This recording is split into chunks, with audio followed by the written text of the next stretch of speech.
Subscribe करें हमारे YouTube channel साधना gold को और पाएं वीडियो सबसे पहले।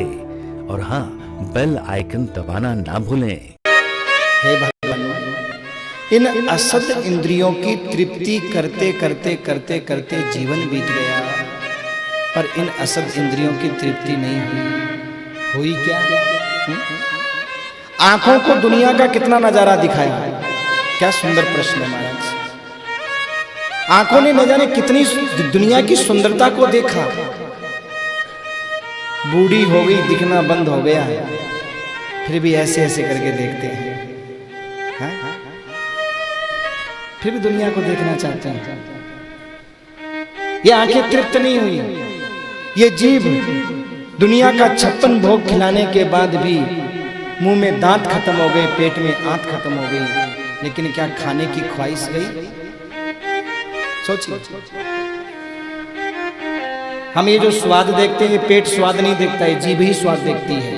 क्योंकि जो भी स्वाद आता है ना, वो ये जीभ से ऊपर ऊपर आता है, यहाँ से नीचे नहीं आता है। डॉक्टर जब नलकी डाल करके जूस पिलाता है, दूध पिलाता है, तो पता ही नहीं चलता कब चला गया अंदर, कोई स्वाद नहीं है। ये जीभ ही है, रसना ही है जो स्वाद बताती है। अच्छा, भगवान ने ये सब क्यों बनाया जानते हो?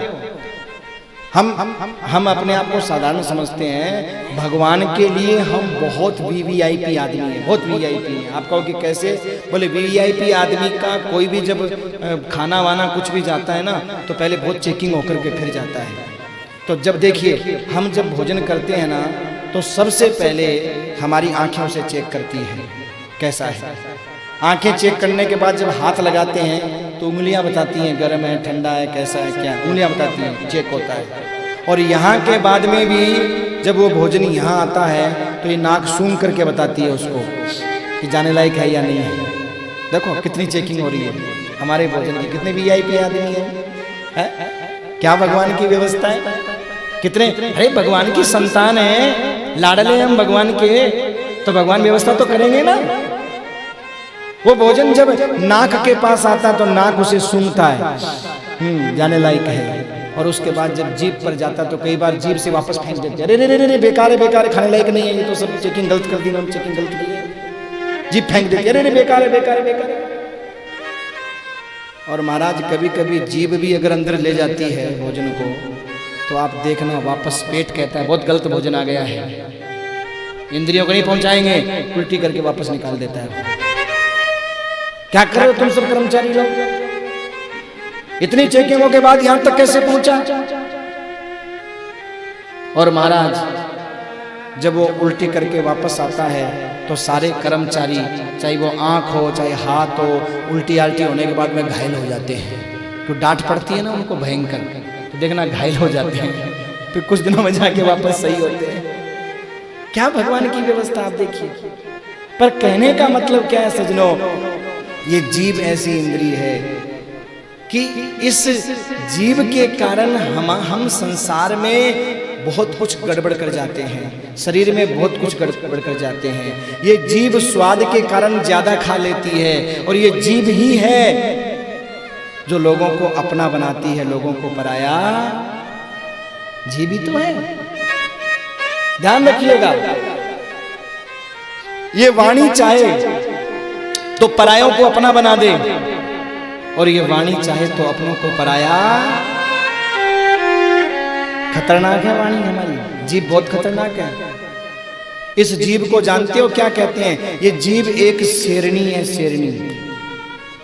आप कहोगे महाराज इसका क्या सबूत है कि शेरनी है? भगवान ने इसको आजाद नहीं छोड़ा।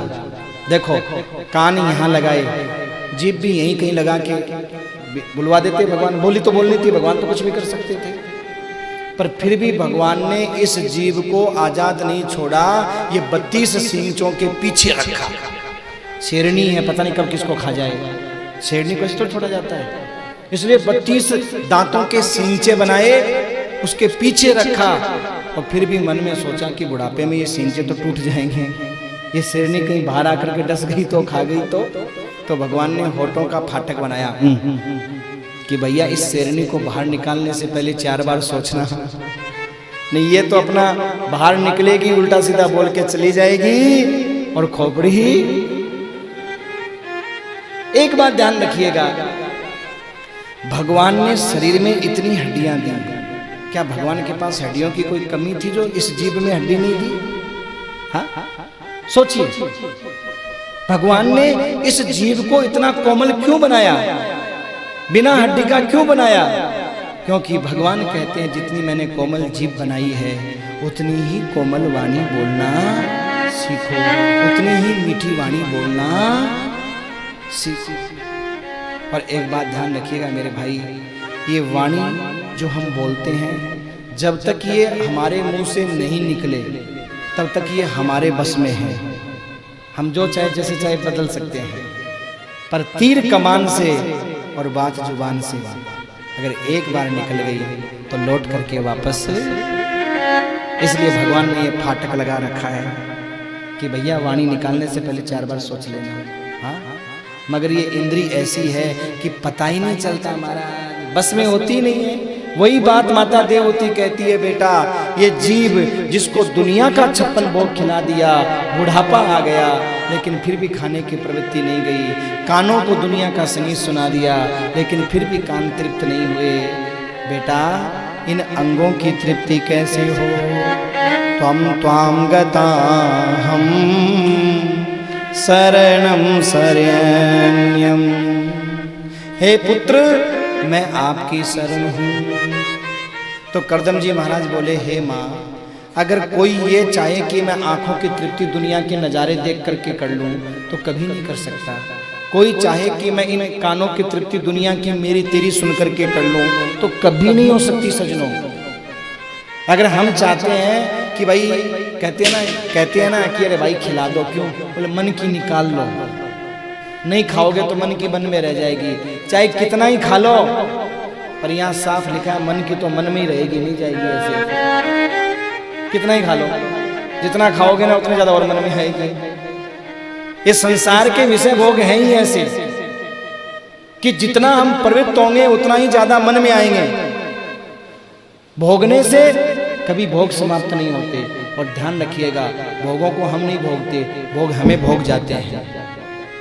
रोटी हम नहीं खाते, वो हमें खा जाती है। वही बात यहां बताई है, चाहे कितना भी खाओ, खाने का शौक कभी खत्म नहीं हो सकता। पर हे मां, अगर जीव की इस जीव को परमात्मा के नाम के साथ में जोड़ दिया जाए, भगवान के स्मरण के साथ में जोड़ दिया जाए, तो ये जीव जो रूखा सूखा मिलेगा उसमें महाराज आनंद से स्वाद का अनुभव करेगी। फिर वो खाने के लिए नहीं जिएगा, जीने के लिए खाएगा। हमारे अंदर साधु प्रवृत्ति आई या नहीं आई कैसे पता चलेगा? ठाकुर जी का प्रसाद जो सामने आया और हमारा अगर माथा ठनक जाए, अरे आज तो हमारे पसंद का नहीं बना, इसका मतलब हम सिर्फ खाने के लिए जी रहे हैं। संत कभी स्वाद नहीं देखते, हाँ?